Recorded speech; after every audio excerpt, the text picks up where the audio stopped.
Shabbat Shalom. I wanted to take a moment and talk about why I keep Shabbat. I'm going to try to make it as quick as possible.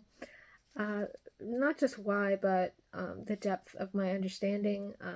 Currently, I've been keeping Sabbath for over 10 years, and my appreciation for it has deepened. It started out very legalistic, very, I'm just not going to work. I'm just going to do this. And there was no emotion in it. It was very, very cold in the beginning. I didn't know what I was doing, but I felt convicted to do it. This is what he told us to do in Exodus 31:13 when he says, "And you shall speak to the children of Israel, saying, My Sabbaths are to be, you are to guard by all means, and it is a sign between me and you throughout your generations to know that I, the Lord, am setting you apart. And you shall guard the Sabbath, for it is set apart to you. Everyone who profanes it shall certainly be put to death. For anyone who does work on it, that being shall be cut off from his people." That was a few verses in Exodus, but so I was very legalistic about it for a while, but after I started keeping it, you know, I started to just have more time with the Lord, and as my relationship with the Lord deepened, so did my understanding on Sabbath. I used to say it's kind of like when you're very busy and you only have one day to spend with your father or with your husband, and it's a promise that you don't have to do anything else that day, and then somebody else is going to come along and say, well, we need you to do this or you need to do that. No, I don't. This is the day he promised me, and I'm not going to give it up for you. I'm sorry. This is my day with the person that I love, and that is true. But something else in the last few years has really pierced my heart, and that is down here in Exodus 31, when it says in verse 17, "Between me and the children of Israel it is a sign forever, for in 6 days the Lord made the heavens and the earth, and on the seventh day he rested and was refreshed." Now, before Moses came, before the law was given, this day was still holy. God still rested on the seventh day. This is a very important commandment, and it's about love. It's always about love. Right? He loves us. And so when I was reflecting, this was a little bit ago, on the nature of love and on manipulation, I realized that anything that we do without love in our hearts is manipulation. Our very existence, when we're not loving, disrupts everybody else around us, even if we don't mean to.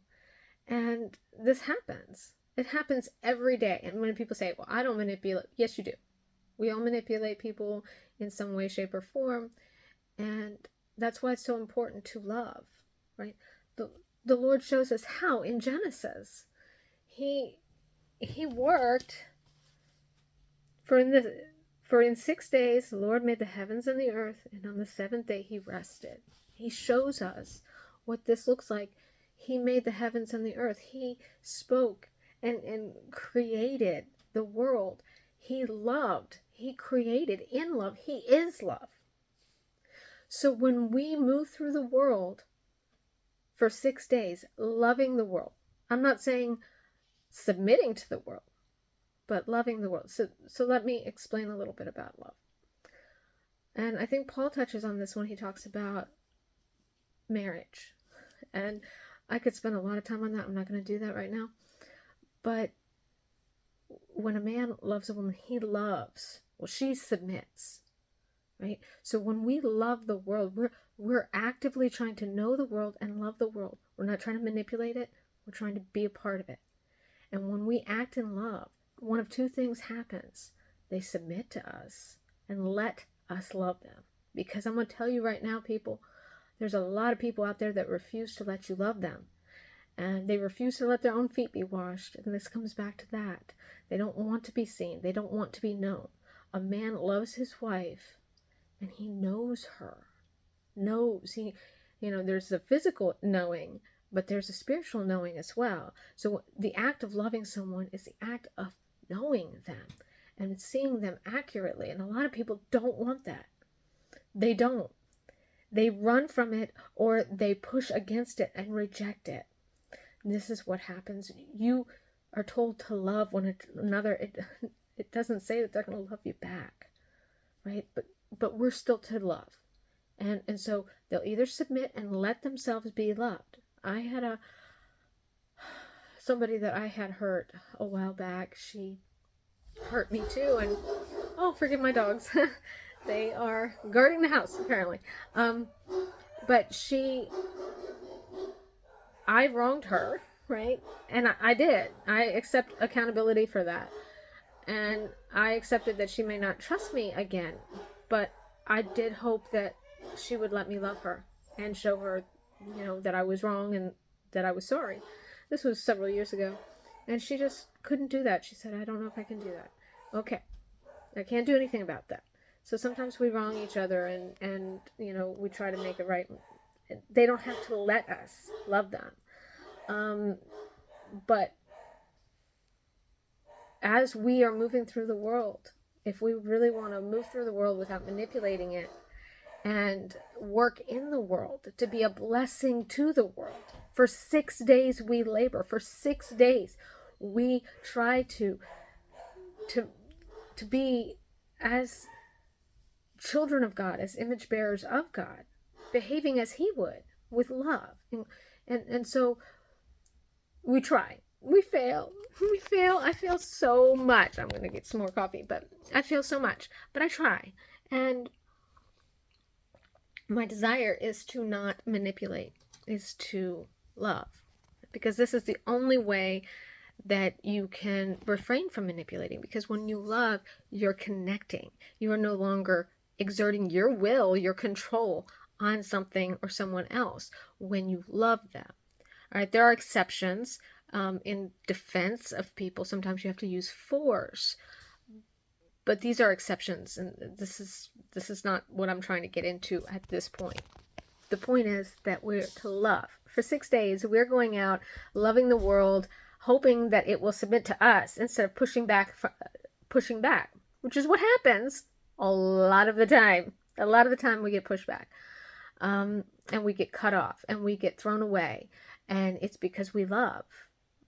Right? Some people can't handle that, and that's okay. Love them anyway, right? So, and God will separate us from them and harden their hearts. And so this is the beauty of what God does when He sets us apart.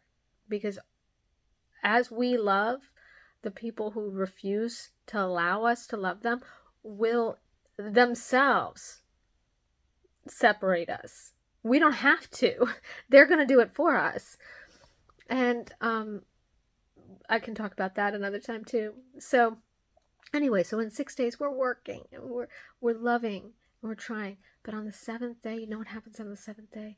We rest and we're loved. I mean, God always loves us. But on this day, we're worshiping Him. We're submitting to Him. We're not connecting with the world. We're not working in the world. We're not making money. We're not about the outside world. We're about letting God refresh us and love us. It's one thing to love, but it's another thing to be loved.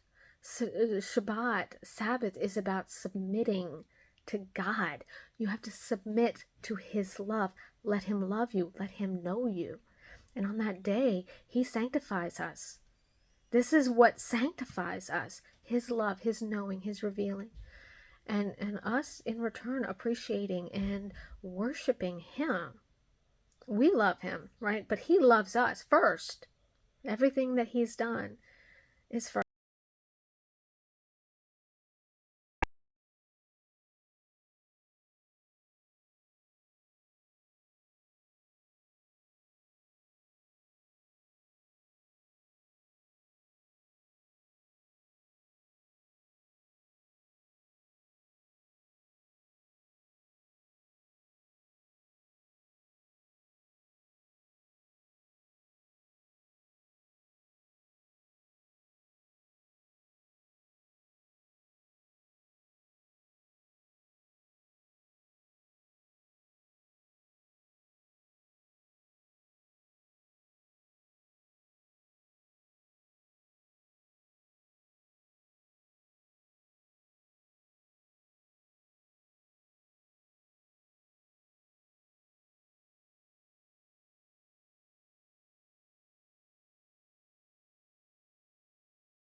We see this throughout history with the Maccabees. People were killed on Sabbath. They had to fight. I have a lot of animals you just heard barking. I think they barked while I was recording this. And I gotta take care of them, right? I'm still going to love them and take care of them because Sabbath is about love. It's about receiving love from God, not about neglecting. That's not what God's about. And so don't make Sabbath into this abomination where the outside world doesn't understand and makes it look really strange because we act so heartlessly. And I say we because sometimes people can act heartlessly and say, I can't help you. I had somebody that hurt themselves pretty badly and there was no one else to help them. And I said, oh, of course, this was back when I actually worked for a living, and I say work, but I mean, this was like a job, Of course I'm going to help him. It's Sabbath, but what else was I supposed to do, right? If my dogs were hurt, I would help them. If my children were hurt, I would help them, if that's what needed to happen. And because it's not about not working, it's about love. It's about submitting to God. And the not working is a byproduct of that because we're turning away from the world. So if we're still turning towards the world and paying attention to the things of the world and moving through the world and all the work we have to do, even if we're like, like that turning into like doing our work, how can we submit to Him when we're focused over there? And this is about being the bride of Christ, submitting to our husband so that he can love us. So keep Sabbath, but keep it because you love God, not because you want to look good on paper. Do it for love. It should always be done for love. Everything. And if you do that, if you act in love every single day, you won't have to worry about doing the wrong thing because you'll already be doing the right thing. So love God first, and then love your neighbor as yourself. And that's Shabbat in a nutshell too. If you think about it, you love God, let Him love you, and then the rest, you're gonna love everybody else just as God loves you. And that's why Sabbath is so important to me. I was hoping to keep this a little shorter, but I guess it wasn't.